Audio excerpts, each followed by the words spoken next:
This is The Wheelhouse. I'm John Dankosky. Join our conversation about the week's news at our website, wnpr.org/The Wheelhouse. You can find us on Facebook and Facebook Live today at WNPR Wheelhouse. The cameras of CT and the Connecticut Network are also here today. We're joined as always by Colin McEnroe. He's the host of The Colin McEnroe Show on WNPR. Howdy, Colin. Good morning, Mr. Dankosky. Also with us is Max Reese. He's political reporter for NBC Connecticut and host of Face the Facts. Do we try that again? 1, 2, 3. Face the facts. It works pretty well. Max, good to have you back. I'm so much better now after that. And Susan Bigelow, contributor to CTNewsJunkie.com. Hello there, Susan. Good morning. So we're going to start with national politics, and there's a lot to talk about here. Two women, including a former staffer for Connecticut Representative Jim Himes, came forward this week and accused former vice president and potential 2020 presidential contender Joe Biden of unwanted touching. Here's one of them, Amy Lapos, telling WTNH News 8 about her encounter with Biden at a 2009 political fundraiser in Greenwich. He reached over and put his hands behind my head and pulled me close, and I thought, he's going to kiss me. And this was, I suppose, from what we've read, for Joe Biden to nuzzle or touch noses with someone. So, Colin, we've heard a number of these stories, and I will get through some of what both state and national politicians are saying about this. I guess my first question is there some sort of a double standard being applied to Joe Biden, given all of the other stories that we've had coming out of the Me Too movement about politicians and other people in public life? You know, when I listened to that clip, I realized this is kind of more of a problem for the CDC. Like, it's cold and flu season. Don't be touching your nose to people, all right? Get your nose out of here. It's just a bad idea. So I was trying to figure out the perfect metaphor for Joe Biden. I think I've got it. You know the guy that you know who's got 283,000 miles in his Subaru, and he's kind of looking at it and he's going, you know, my mechanic says he can get like a used differential, and I get 4 new tires, and I think I can go another 50,000 miles. You're like, get a new car. Yeah. You got everything you needed to get out of this. You didn't get cheated. You drove your Subaru for 283,000 miles. Get a new car. Yes. And Joe Biden kind of is. I'm really old. Joe Biden was sworn in as a U.S. Senator my freshman year of college, 1973. You know, and there's and wow. Hold it. No, I just want to stop. So that's a true thing. That's not something you just made up. When you put it that way. That's not a metaphor. So he's the Subaru. We got and getting 8 years out of him as Barack Obama's number 2. That was the perfect use of Joe Biden. That's like, you know, you changed the oil one last time and you like drove the car across the Mojave Desert or something. He was a really good vice president for Obama. And then you leave it in California. Yeah, you should really leave it by the side of the road. Take the plates and go, you know. And so that's sort of how I feel about Joe Biden right now, which is there's like a million reasons why he shouldn't run for president, of which this is kind of one. I know we'll have a little conversation about this, and I do think there's a difference. We have to figure out what the difference is between somebody you wouldn't want to invite to your dinner party and somebody you wouldn't want to have running as a major party nominee. And I think there are sort of different criteria a little bit, you know, and this seems like an odd thing to become a major campaign issue. But Joe Biden is also, I'm going to please you, I'm going to pick up Pittsburgh Pirates reference. Oh, nice. One of Andy Van Slyke's teammates once said that on his baseball card, it should say multi-talented idiot. And Joe Biden's an idiot. I mean, like he's always been an idiot. You know, and he had to bow out in 1988 because of obvious plagiarism of his speech, and he botched the Anita Hill hearings, and you know, I mean, there's a lot of really good things about Joe Biden, but he's not really associated with any really interesting body of ideas. He's like a street fighting politician, great person, as I say, to be the running mate for a guy like Barack Obama, who doesn't necessarily have those kinds of instincts. And now you look who's circling the wagons. It's a bunch of establishment politicians who go, well, you know, he's still a pretty good guy. And yeah, I mean, you're all the same people who couldn't see an alternative to Hillary Clinton 4 years ago. And now you see Joe Biden as like this guy that we really need in the race. And it's just not the case. I mean, this to me is a tiny symptom of a much larger problem, which is it's time to turn the Democratic political apparatus over to other generations. And Joe Biden's done. He's, you know, really, we got everything you're ever going to get out of Joe Biden. He's an old Subaru that you leave by the side of the road, says Colin. I'm glad, though, Max, that Colin just brought up once again the Anita Hill hearings. You know, during the Kavanaugh hearings, people who were perhaps watching this for the first time, too young to remember the Anita Hill hearings, I had to remind them about Joe Biden's place and other male senators' place in that debacle. And that didn't stick to him at the time when this came back over Kavanaugh. And now this perhaps is sticking to him once again. But as Colin says, the establishment is saying, no, leave Joe alone. This is part of the cleansing, if you will, of what's going on, not just in politics, but across entertainment and the news industry about the way we handle conduct issues. It's all linked. It's all related. And we are right now in the peak of the whataboutism society that we live in. What about this? What about that? You have the allegations and the things that have been proven with documents about the president, what he has done, and Access Hollywood tape, et cetera. But then you have Joe Biden being creepy and weird. But the problem is that nobody in the new Democratic establishment that Colin's talking about wants someone like Joe Biden. They don't want someone who has that stuff. And oh, by the way, the Anita Hill point is extremely well taken. His age is another thing that would come up either directly or indirectly during the primary. And I'm just not convinced that he was going to actually have the kind of support that we're seeing in the polling right now. He's not making the rounds the way all these other candidates are, and he's also not raising money the way all these other candidates are. And what I find interesting, though, Susan, is it's taken him so long to sort of decide whether or not he's going to get into this. He wasn't back in 2016, and now he's not entirely in, but the wagons are circling around him as though he's the last great hope of the establishment somehow. That's what's so odd about this to me. I think that he wouldn't even be anywhere near the top of anyone's discussion list if it weren't for the fact that Democrats are so desperate to beat Donald Trump, and they're trying to find anybody who's got any kind of name recognition who might be okay with people in Pennsylvania, which is where he's from. So I don't think that he would be even in the conversation if not for that. He's such an oblivious person. I think that's probably the kindest reading of all of this is just he's absolutely oblivious to what he says and what he does and how it looks. I mean, I'm always thinking back to the first thing that he did, like pretty much the first thing he did in his 2008 campaign for president, in which he got like 1%, was he called Barack Obama an articulate person without having any idea of the sort of racial implications. Your face of that. just goes to your head right away. You're like, no, Yeah. what are you doing? And that's man? just- a naked that's gun, him. right? They all slap their heads. Yes, exactly. But no, he's just oblivious to this stuff. He has no self awareness of what this is, and it doesn't play well. He doesn't do well on his own. He's a great sidekick. That's it. He's Uncle Joe, and Yeah. all of the things that go with the moniker Uncle. Like Yes. like there's the crazy uncle, the creepy uncle, the weird uncle, but he has a lovability among Democrats that I don't know if recently there's been a character, maybe George H.W. Bush among Republicans, this lovability and affability. Yeah, I find it interesting, though, that one of those uncle types is the handsy uncle, and that may very well be the thing that gets him in trouble this time. I'll just quickly say to you, Susan. Can I just say one thing? Please. Just, I think Susan brought up a great thing, but I just want to keep the record straight because it's like so much worse than how you depicted it. Biden's actual description of Barack Obama was, this is 2007. You've got the first mainstream African American who is articulate and bright and clean and a nice-looking guy, Biden Yeah. said. That's about a the clean. storybook, man. Yeah. Clean. Yeah. And again, He's I an think idiot. He was I'm oblivious. so uncomfortable hearing that right now. It's hard. Yeah, it's awful. But he had no awareness of it. So, but let me bring you back, Susan, to your earlier point. Democrats are grasping. They desperately want to beat Donald Trump. There's a field of 1,000 candidates right now. But we just got numbers over the course of the last couple of days about how some of these top candidates are doing. Kamala Harris has raised $12 million.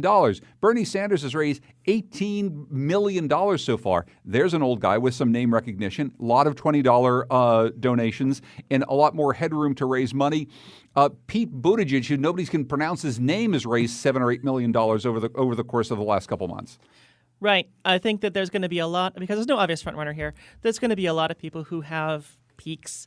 And I think right now people are looking at Biden like, oh, what about Biden? And that's why he's getting as much as he is. And Mayor Pete, I'm just going to say Mayor Pete. I'm not going to try the last name. Mayor Pete is doing well because he's having a moment or people like him. Although already he's kind of running into trouble with almost over. progressives. It is. It's almost over. But I think that a lot of people are going to have these peaks and valleys, whereas somebody who's raising a lot of money and is kind of in it for the long haul, I really do think Kamala Harris is someone to watch because she's canny. She'll stay in it for the long haul. She's raising money. She's not making a huge splash. But do you sense, Max, that the Democratic Party is ready to turn the page to someone who might be less well-known than Joe Biden to try to take on Donald Trump? I think they're more worried about the circular firing squad that's going to become the Democratic primary than they are actually turning the page. If they're concerned with turning the page, we wouldn't really be talking about Joe Biden. But I've had so many conversations with Democrats. They say, well, this person is my candidate, and here's the reason why. At the end of the day, on October 1st of 2020, it doesn't matter, guys. It doesn't matter. You want somebody who's credible against the president. That's all it is. But they're going to do, like I said earlier, like a purity test, not just on the issues of conduct, but on the issues of where are you on each individual and, frankly, minute progressive issue that where are you going to stand on these things? And they're going to be beating each other up between now and January before the caucuses. It's already happening. I mean, what does Buttigieg just run into trouble with? Chick-fil-A. That he said something sort of, come on. Actually, I love that quote. I thought that was great. Yeah, I actually thought it wasn't bad, but there are people who are doing the circular firing squad thing. It's a chicken fast food place that has political views. Nike has political views, all right? I wonder who's wearing Nikes on the campaign trail. Like, that's where we're at with this. And like I said, it's a circular firing squad. Last thought on this, Colin? Yeah, I mean, one of the more amusing arguments for letting Biden get in the race and stay in the race is that there are too many candidates already. I mean, the race has already turned into this kind of demented Baskin and Robbins where you just sort of stand there looking at all these flavors, wondering what you could possibly order. And that Biden actually would probably drive 4 or 5 centrist establishment. Terry McAuliffe, like that would be another really hideous possibility, would be Terry McAuliffe running for president. So, I mean, the argument for Biden is he eats up so much oxygen, he could drive 4 or 5 of these people or keep them out. And then you just have this sort of one guy who kind of symbolizes, once again, this establishment. I hope I don't have this wrong. I think I saw a thing where Jim Himes was saying he just heard about the Greenwich thing on Monday and he needed some time. Or I feel like, say, Jim, let me save you some time, all right? You're going to basically defend Biden. You're going to say something to take yourself off the hook, about the Me Too part of this. Like, I could really just save you a whole day's work. You're not going to say anything very critical of Joe Biden because, I mean, once again, that's right where we are. The Connecticut Democratic Party is pretty much that. So, yeah, I mean, there's too many candidates already. And if Biden doesn't run, 5 centrist establishment candidates will get in, and that's not going to be good. I'll just quickly say that Ned Lamont, the governor of Connecticut, has chimed in, quoting here from a story by Russell Blair in the Hartford Courant. Look, I think Joe's got a 40-year record of serving his country. People know Joe Biden pretty well, so take a look at the accusations, pay attention to them. But I think people have a good sense of who he is as a man and as a public servant. That's Ned Lamont. Let's move on to something that is in some ways related here, Max. It's something you've been covering this week, and it's a story about whether campaign funds can be used for child care costs. It's an issue that's bubbled up to the surface in recent years as we try to think about how to make running for public office available to more and more people. And so there's a statewide question about this. The federal government has been kicking around this idea too about whether or not you can use campaign funds to actually pay for childcare, so you can go, run for public office. At the federal level, if you're running for Congress, the FEC ruled last year, I believe it was in May, they said that you can use your campaign account for what they described as reasonable childcare expenses. Even writing in the opinion something along the lines of, you can't just do it for the babysitter on a Friday night, but like if it's a fundraiser or if you need to knock on doors, that's a reasonable campaign expense. And the head of the FEC spoke out on behalf of Caitlin Clarkson Pereira, who ran for the state house down in Fairfield, saying there are so many different things that are meant to increase the value and increase the availability of the candidate's time. And what's the difference, they say, between renting a car or leasing a car to make sure the candidate doesn't have to walk somewhere to freeing up the time for someone to actually do their campaigning? I think in a lot of ways, it is a profound question about the way you use campaign funds. Opponents of this say there's a slippery slope, which is the phrase we hear all the time with these. Well, what's next? I don't know if there are that many. What is next? Yeah, I don't know what is next, but I don't think there are that many parents who are trying to come up with a backdoor way to pay for their child care. Oh, I'm going to run for office and do that. I don't think that that's out there as somebody who pays for a lot of child care currently. But they're actually deciding on it today, this morning, at the SEEC here in Connecticut, here in Hartford. So it's going to be really interesting whether they clear the way for this after saying no back in the fall. Yeah, and Susan, I say this is connected to the first story in a large part because there's this idea that we're moving past the Joe Bidens of the world, that the only viable potential candidate is someone who's been in the Senate since the early 1970s and is a guy. And you have a whole lot of people who are running who probably are younger. They may have children. They may have a lot of college debt. They have a lot of child care costs. And, can we help them pay for the child care so they can do their job? And yeah, we should be. This seems like it's such a basic thing. And it's remarkable that it actually hasn't come up before now. It just shows how few women who have young children are actually running for office. There are certainly guys with young children who have run for office, but they usually count on their wives to take care of the children. We've seen that a lot. So the fact that we are having younger women running for office is a real positive, and obviously we should support that in any way that we can. Childcare really is a very basic, fundamental thing, and I think it's quite reasonable. Yeah, and Colin, I think as Max raises the slippery slope arguments that people are talking about, it really does get down to whether or not people view child care as a fundamental thing. We're having a big discussion, hopefully, in America about whether or not health care is a human right, whether or not child care is an actual right. And determining which things are really, really important is a part of this smaller issue. Right. That's exactly where I was hoping to go, which is that, yeah, I mean, it took me a moment to kind of get my mind around this idea, but then it's obviously a good idea. But I think the sort of the devil's bargain ought to be, if you're going to accept that kind of money, you ought to commit yourself as a future elected official to the expansion of publicly funded childcare so that everybody gets publicly funded childcare. If you're going to use federally regulated or state regulated money for childcare so you can campaign for office, you're acknowledging that there's a need and that there's a public need. And this is partly as a result, Leo Canty, the retired state labor leader, he just did this thing. I had him on my show where he visited the 10 happiest countries in the world based on the UN Happiness Index. And of course, that starts with 5 Scandinavian socialist democracies where this is just not even a conversation you have to have because there just is childcare. So let's say that too.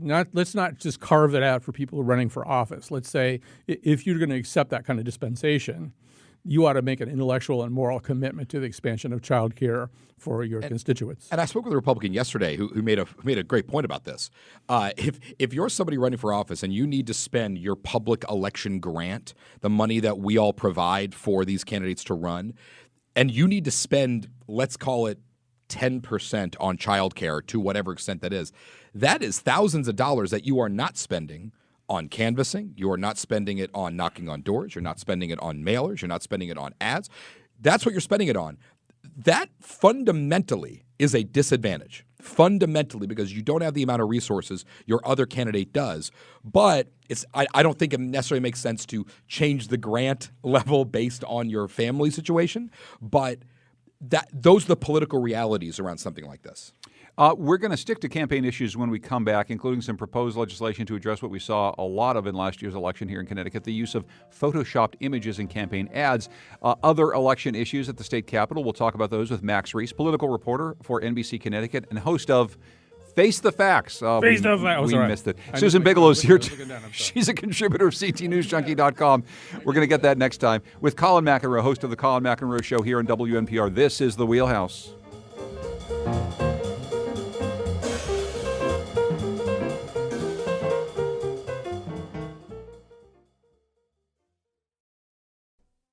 This is The Wheelhouse. I'm John Dankosky. Join our conversation on our website, WNPR.org/The Wheelhouse. You can also find us on Facebook and Twitter, and today on Facebook Live at WNPR Wheelhouse.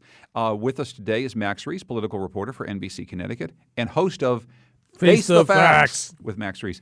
Susan Bigelow is a contributor to CTNewsJunkie.com. And Colin McEnroe is here. What's on your show, Colin, today? Well, actually, today we are actually re-airing in honor of the beginning of the baseball season a show we did about Ted Williams last year. Oh, it's one of these things where I will good. say, if you don't care anything about baseball, you can still really enjoy the show because Ted Williams is such a weird and fascinating character. We're rerunning it because I have to do an astronomy forum tonight at Watkinson. But the thing I really want to just quickly mention, because I Yes. think it's going to be fun and different. First of all, one of my producers, as I said before, Jonathan McNichol, had a baby. He's on paternity leave, so a lot of other people are stepping in to produce shows. So Jay Holt, who's been a producer around here for a long time, is producing a show with me tomorrow about Joni Mitchell. And what we're doing is just having people come in and just talk about one cut that they really, really care about. And then we're going to have her biographer kind of do an overarching commentary on all this. But it's been really interesting. And it turns out I don't know anybody. For example, like Lee Newton, who works here, Yes. came down.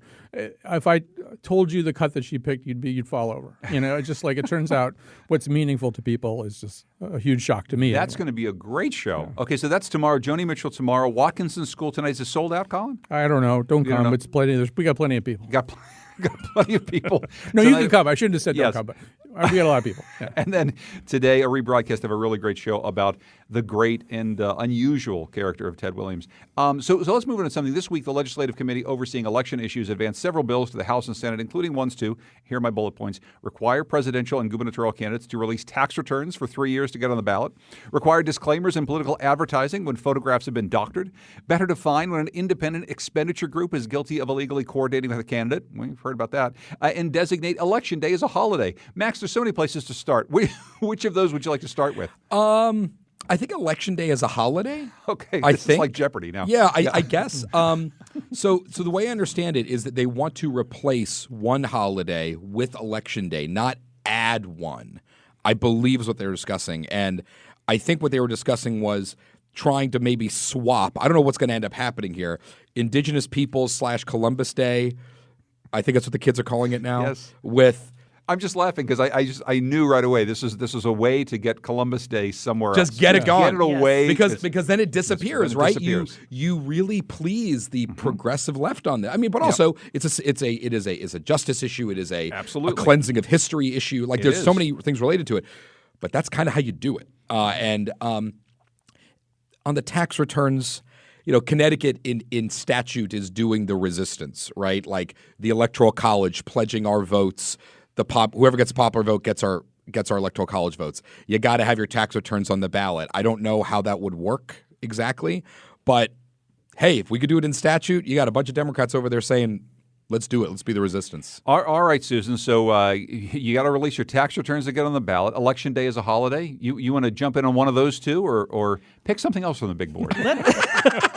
I'll take photoshopping for $500. Okay, excellent. That one, that's interesting. First off, how can you tell some of the times? That's what worries me, is that it's more and more possible to create real-looking images that it's so hard to tell the difference between that and the actual original thing. So are we going to have people who are going to be looking to find out whether or not this is photoshopped or whether or not it's been altered in any way? Obviously, it's a good idea.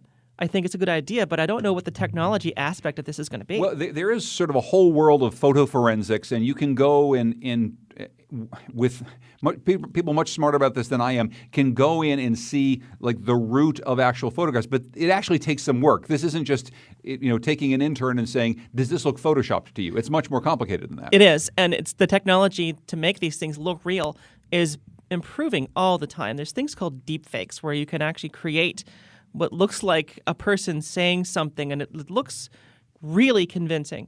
And it's actually very difficult to figure out that this was actually something that's computer generated or something that's been altered. So this is going to get harder, and we're going to have to be very, very careful with almost the nature of reality that we're consuming. We need to make sure that things are real, but it's going to get harder to do that. Well, and this whole idea of photographs being doctored, Colin, I was just say I've spent some time here warding off folks who've taken the lovely photographs that Kylan Wolf has taken of people in studio of our various guests, specifically one Richard Blumenthal, and using them for negative advertising on the other side. But we're talking about something a little bit deeper and more disturbing, which is getting Richard Blumenthal to maybe say something that he just didn't say.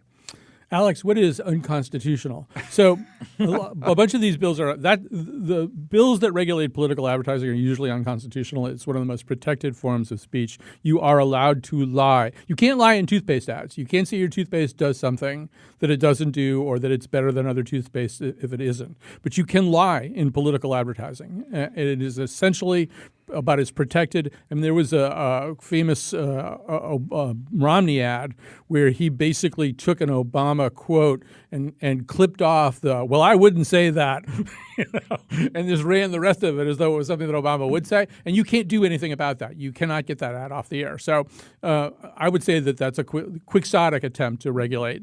Maybe in mailers, I don't know, maybe you could do something. But basically, political advertising is really, really protected. It's hard to do anything about that. I'm guessing that the tax return thing is unconstitutional too, although I think it's worth trying, just to have that conversation. But access to ballot positions is prescriptive within both state and federal constitutions. I'm guessing you can't make a whole new exclusionary category about that. Election day as a holiday, I think what we need is like 2.5 days of voting, not like one holiday that not everybody gets. And, we need a little bit more time for people to vote and probably early balloting, and I don't think the holiday is. That seems like kind of a gimmick to me. I think that a lot of this is not quite a pet project, but like a personal mission from the Speaker of the House, Joe Arasimowicz. He's held numerous press events over the last few years trying to get what he describes as like the dark money out of politics, and I think he thinks that maybe more of this mandated accountability, mandated transparency will work.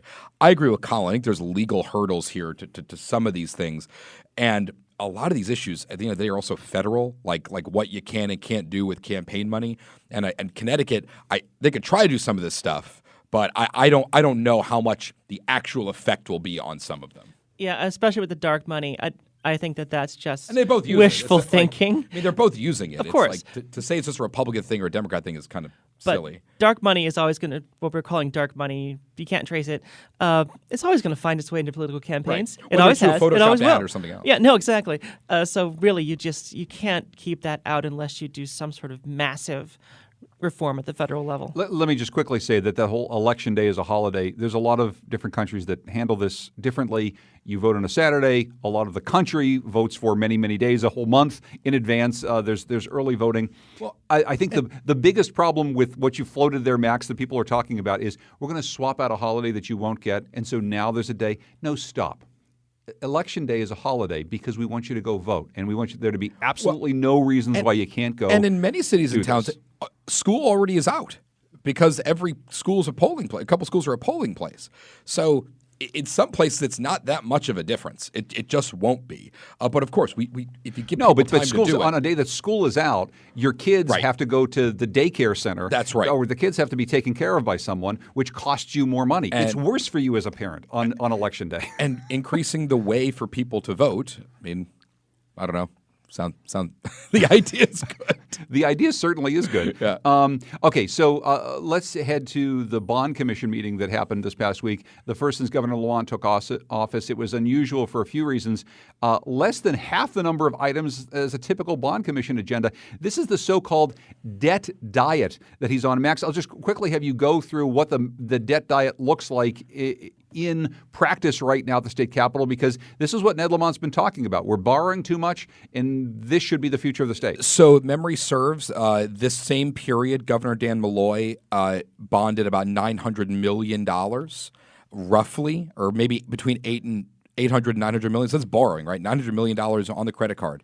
Governor Lamont said, I want to cut that by 40%, and he did that. He was at about 33% of that with a $275 million allocation for a bunch of projects. One of the markets in Hartford and in the Parkville district, or in the Park Street district, money for that was already committed for people with homes with crumbling foundations.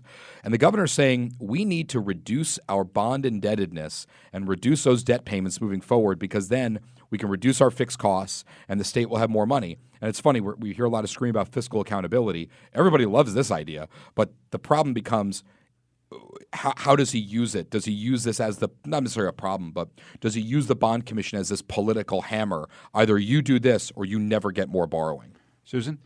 It's a popular idea with like our ratings agencies. They like the idea of us having and we'll talk about tolls and the Republican plan to bond our way out of bond our way out of having tolls, but.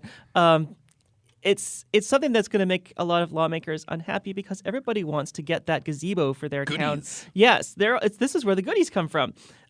So people are not going to be happy about this. The small town legislators are already worried that small towns are not going to get what they need to get. And so, yeah, I mean, it's not going to be popular, except I think with bond rating agencies.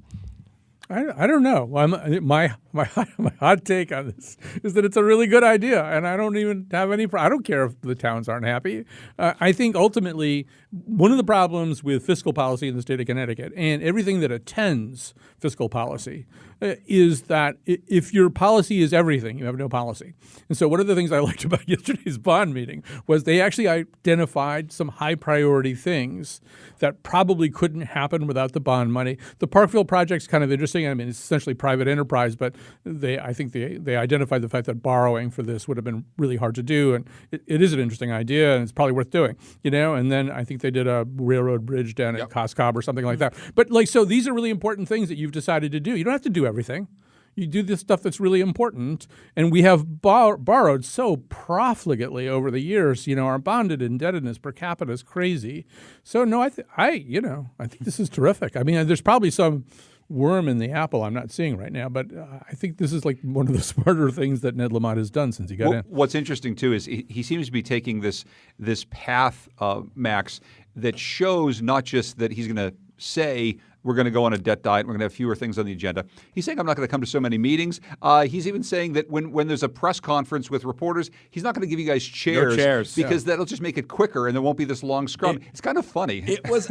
You want to talk about like a departure from the Moy administration? This was like a different book of a different encyclopedia of a different library. He comes out. He didn't even want a podium initially, and there were no chairs. Normally, for those of you sitting at home, there's a bunch of chairs set up. It looks almost like a traveling White House briefing room. Is kind of what Mark it looks Davis like. had a chair. How come he had a chair? Davis carries a chair with him. He carries a chair Mark with him? Davis, my competitor. It's weird, and he carries a chair with him everywhere. But it's a departure, but also I think there's something refreshing for somebody governing saying, I'm going to do exactly what I said I'm going to do. And you normally get this packet of all the different bond things. Most of the things you don't even know what the heck they are. And Lamont's like, yeah, here are the 12 things. Here they are. Well, as we make a transition to Republicans and tolls very quickly, I wanted to play this clip, though. This may say a little something about how Ned Lamont views the press, his whole role in these press scrums. Let's just listen. Ned Lamont here in Westport, here in front of one of the 5 substations that powers Metro North. One of the transformers started malfunctioning about 12 hours ago, leading to substantial delays here on Metro North. And as Joe Giletti will explain, this transformer is over 40 years old. And to get it repaired is going to take potentially, months and months. So, Colin, you drew this to my attention. It was from a Twitter post from the Lamont administration. So he's standing there. He's making this announcement in Westport with his DOT commissioner. He's got a couple of television station microphones in front of him, but he does it like he's doing a stand-up, like he's Max Reese trying to in a take hurricane. Max's job. Exactly. It's supposed to be, I'm Max Reese here in Westport. There's Governor Lamont over there. But it's like he's like Gabe Pressman or something all of a sudden. So, yeah, I kind of love that. There's sort of a spaciness. I mean, I've had some real problems with the early days of the Lamont administration. But, I mean, underlying that is there is the kind of spacey likability that Ned has, and I did enjoy that a lot. So Susan, well, let's turn to this. He's been making the rounds with his DOT commissioner saying, here's the things we need to spend money on. The plan right now is that in order to get the money for the Special Transportation Fund, which has been raided for years and years by Republicans and Democrats alike, the executive branch and lawmakers alike, he's saying we probably are going to have to do something with tolls in order to pay for some of these infrastructure improvements. Republicans just hate tolls. They're allergic to tolls. But now we're on a debt diet too. And so how are Republicans thinking about this whole idea of how we're going to rebuild things? I don't think that they want a whole bunch of borrowing. At least they've said that in the past they don't want. What's the Republican take on how to fix transportation? Well, it actually involves borrowing. They want to sort of bond their way out of this, which is interesting. A lot of sort of short-term bonds that they want to use to raise money, which is weird. considering how much they have disliked the bond commission and sort of what they think of as frivolous bonding and everything like this in the past. So it's discordant. It doesn't jive well, and it's. But again, they have such a winner of an issue with tolls anyway that they could propose anything that would be an alternative and say, look, we have a plan, because obviously it's never going to happen. And we have a plan to get ourselves out of tolls, which you hate. There's the toll troll on the Capitol lawn and all this stuff. They're going to run with this forever. So they can keep making as much hay of this out as they want to. Like a plan like everyone buys an SUV that's a four-wheel drive, so when you hit all those potholes, you'll be fine. That sort of thing. Because this is what's going to happen, Max. I mean, if we don't have something that fixes the existing infrastructure and then also rebuilds the parts of the infrastructure he's talking about, like with the rail, like the other parts, I mean, what do we do? The do-nothing option it's not an option. And if the legislature and the General Assembly and the governor fail to do something this year, it's a remarkable failure. I mean, the Democrats will be essentially incompetent. The Republicans will be the party of no, and the party of crumbling, if you will. But the new argument we're hearing is it's double taxation. The Republicans are saying that the state's going to toll you, so that's tax number one, and the state's going to borrow for projects, because that's how you build. You take out construction loans. That's how you build anything, whether it's a house or a toll gantry or a skyscraper. But the difference is that the Democratic plan has a revenue stream to pay off that construction loan. The revenue stream currently is all the income taxes and every other use tax that everyone in this room pays. That's not a new revenue stream. So that means my kids are going to be the ones paying for it. And even though that is the Democratic talking point, that's how the math works on this. I don't know where we end up on tolls. It's still hard to figure it out. But yesterday, one of the sound bites from Chris Davis, who sits in the Bond Commission, was it was refreshing to see less borrowing on the agenda. But then you push him a little bit more, and but the borrowing that we like is what we want about tolls and about transportation. I think that the argument is wishy-washy when you look at the alternative. But the problem here is nobody wants to pay for anything. Nobody wants to pay for anything, whether it's a toll or this or that. We're Connecticut. We don't want to pay for anything. And I think that's pretty bipartisan when you go down to the lower level working class Connecticut resident. Colin? Well, no one should be surprised when Republicans want to borrow to cover various debts and expenditures, because that's what they always do. I mean, that is one of the linchpins of Republican fiscal policy, at least back to 1980, both federally and the state level. They say that they're in favor of smaller government and lower taxes. What they're really in favor of, the way that it plays out, is cutting taxes and borrowing to cover the difference.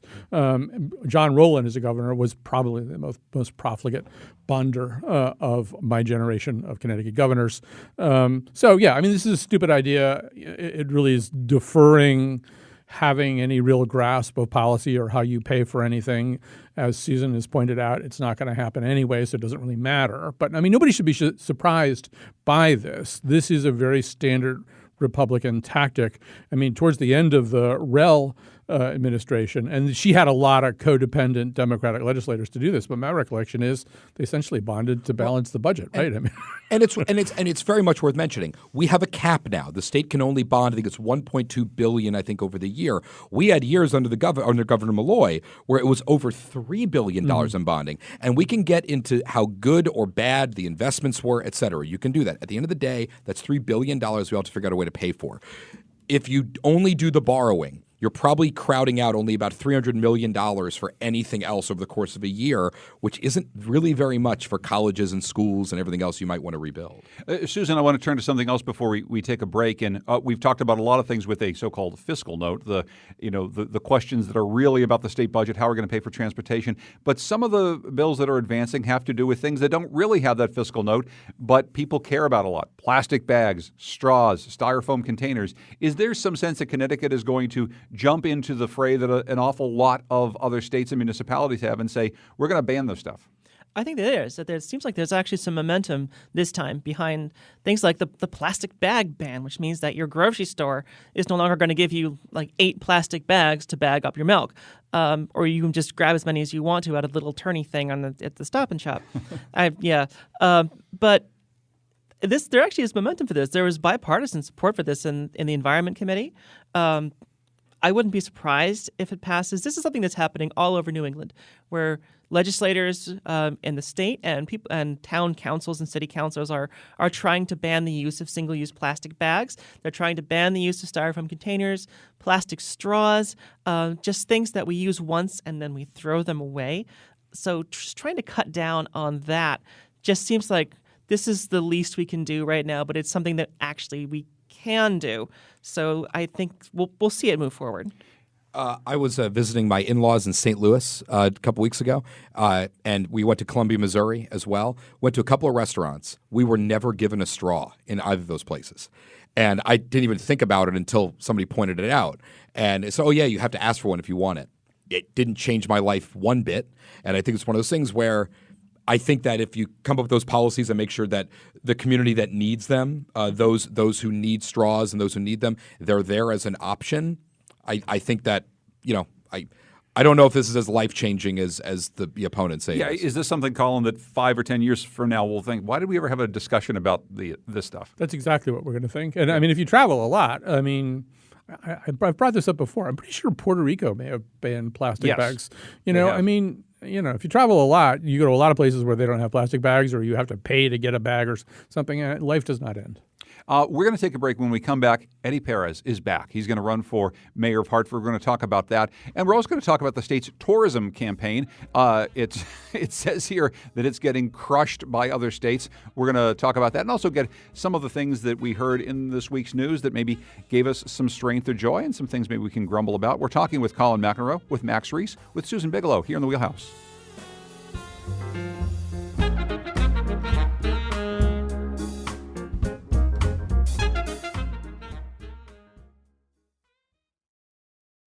This is The Wheelhouse. I'm John Dankosky, talking about the week's news with Susan Bigelow from CTNewsJunkie.com, Max Reese from NBC Connecticut, and Colin McEnroe from The Colin McEnroe Show. For months now, Eddie Perez is said to be contemplating a bid to win back his old job as mayor of the city of Hartford. He's come to a decision. His close allies told the Hartford Courant that Perez plans to announce that he's jumping into the city's crowded mayoral race. Should we be surprised, Colin? No. I'm starting to think, maybe in every Connecticut city, you should have the option. As long as we're doing these other election reforms, you should have the option of voting for an ex-convict. I mean, you can do it in Bridgeport, you can do it in Hartford. What's wrong with you people in Waterbury and New Haven?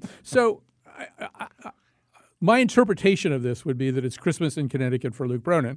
I mean, the more crowded the field gets, probably that favors the incumbent and the person who has the best ability to raise money. And, Eddie is obviously a deeply flawed candidate. Brandon McGee is a lightly flawed candidate. To have like a bunch of people running against you, more than one opponent, and they all have some problems and some baggage, I don't know how Eddie's going to raise any money. But I'm sure, I'm not even going to say the person's name, but I'm sure there is a person who will find a way for Eddie to raise some money. And I don't really exactly know who his natural constituency is. I assume, anyway, it'll all unfold, but whatever. It'll all unfold. I give up. But whatever. Whatever. I don't know, Susan, but whatever. Are we so cavalier with the idea that the ex-cons just get to come back and run for office? I guess we are now. I guess it's just sort of normal these days. I remember being horrified in 2015 when Joe Ganim came back and won, and I just can't muster up the horror anymore. It just seems so normal. I probably should be mustering up a little bit of horror at this, a little bit of outrage at it. The fact that people who have abused the public trust are coming back and running again, and there seems to be no consequence. That you could just come back, run for your seat, win, and okay. I don't think he's going to win, but I do think it's interesting that he gets to come back and no one's really saying, well, this really shouldn't be happening anymore. There should be a higher standard for public officials. We should hold them to that high standard. It's just in this age where everything seems so broken, it's hard to say, all right, this is the line I'm going to draw. This almost seems like the least broken thing that we deal with in politics on a regular basis. I have a few thoughts on this. Yeah. I think with Eddie, I agree with Colin. I don't know who his constituency is. I don't know which neighborhoods he goes to, and he has an amount of trust and belief at this point. I think for Luke Bronin, he's going to be full speed ahead doing what he's going to do. He's going to raise a lot of money. He's going to raise it from mainly outside of Hartford and outside of Connecticut, just like he did 4 years ago. He's probably going to pay for TV advertising again because that's what worked last time, gets his name recognition up. But also, I think that in the city of Hartford, they're getting more money from the state now. They're getting a bunch of things that people like. I mean, it's like I don't know if there's many in the city who would say the bailout was a bad thing because that created a pressure valve for them. If you're going to run against Luke, I'm talking for someone in the city here. I'm not talking outside the city. I don't know where McGee or Perez. I don't know where their lane is about what the mayor hasn't tried to address. Maybe ignoring some neighborhoods. I guess maybe, but on some of the financial stuff, I don't really know where a Perez or a McGee kind of slaps the mayor in a couple of spots. Could I say one more thing about what Please. Susan said, because I think it's important? So when a little while ago it came out that Brandon McGee did not pay taxes on his cars, and missed a whole bunch of tax bills, and there was some stuff on social media about this, and I was surprised at how many people said, "Hey, look, it's $800. Who cares?" Or there was a lot of that. Like, why are you busting this guy over this chump change or whatever? He wants to be mayor. The city government is essentially funded through property taxes. Everybody else has to pay taxes. And everybody else has to pay taxes on their cars. And if you're mayor, you have to make everybody. You have to really want everybody to pay back taxes on their cars. I mean, I was astonished by how many people didn't think that was a problem. And that goes to your point about like expectations get so low that people don't feel like they can insist on anything. Like you have to pay your taxes if you're going to run that government. Well, my expectations are high for our feats of strength and airing of grievances, so we're going to turn to that. Maybe we're going to save our tourism conversation for next week, unfortunately. Susan, I'm going to start with you. What's on your mind this week? Something to grumble about or something to praise? I have a grumble. Okay, go ahead. So there's a company called Veo that is supposed to provide Medicaid patients with rides to doctors, and they're a state contractor. And they have apparently been doing a really lousy job, but there's supposed to have been like a bunch of hearings, a bunch of meetings where they're supposed to come and explain themselves, and they just aren't showing up. So that's my grumble, is that this company is just not doing what it's supposed to be doing. It's also a grumble about sometimes the way that we farm out what should be state services to private companies, and it's just sometimes it works out really badly. And how can you hold them accountable when they don't even show up? If you've not heard of Veo and you want to learn more about this, Christine Stewart in CTNewsJunkie.com has written a story called Lawmakers Frustrated at Contractors' Refusal to Attend Meetings. So check that out for the backstory on Susan's grumble today. Max, how about you? My airing grievances, I'll go with the Still Revolutionary. It's a terrible tourism slogan. It is terrible. It was terrible when they started it. It's terrible now. I don't know what it really means. Connecticut has a lot of great things that people would actually want to see, especially people in the metro areas, Boston and New York, coming to Connecticut to do different things, great state parks, stuff around the shoreline. Yes, get rid of it. That's a grievance. Get rid of it. Come up with something better. We can come up with something right now in the next 10 minutes. There. Well, I might hold you to that. I want to debate that, but there's no time. We should debate that at some point. We could. So, I mean, there's a little bit of time. There's not a lot of time. Well, I mean, the one thing that I would say is that Connecticut's chronic behavior is to switch tourism campaigns and not fund the tourism program, and then claim the slogan doesn't work. Well, I mean, look, if you have a really good campaign, that slogan will work. You can get people to come to Connecticut with that slogan, but you got to have a really good campaign. You got to fund it. Okay, so I'm going to sort of piggyback onto Susan a little bit, and just in terms of not showing up. So yesterday we did a program about a very complicated problem that involves the Department of Children and Families, and we asked for somebody to come from DCF to talk about it, and they just said they're not going to do it. And I sort of feel like if I were the governor, I would make a rule that, if journalism makes a reasonable request, that my commissioners and their staff have to respond. You can show up for Face the Facts with Max Reese and just sit there and say, no, I can't answer that question. No, I'm really sorry. That's client confidentiality. But you have to show up. You're a state public servant. It's a public agency. They should be responsive to questions. It should be against the rules to say, nope, we're not coming. We don't feel like talking about that. Yeah, and I will say that this is not the first time this has happened, and we've made other requests for the show Where We Live to get the DCF commissioner to sit down with us. And Colin, I'll just say that the last embattled DCF commissioner who served throughout most of the Malloy administration, she actually would come on quite often.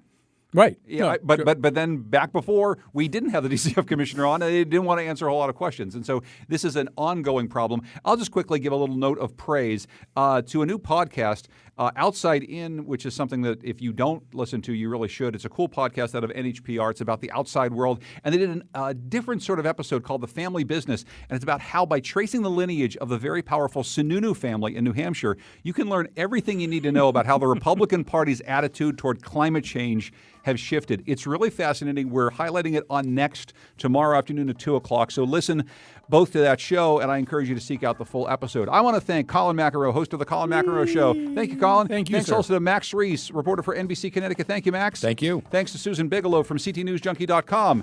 Thanks to Scott Breedy, Katie Tolarski, Colin Wolf, Carlos Mejia, Kayla Thomas, and everyone who helps to put the Wheelhouse together.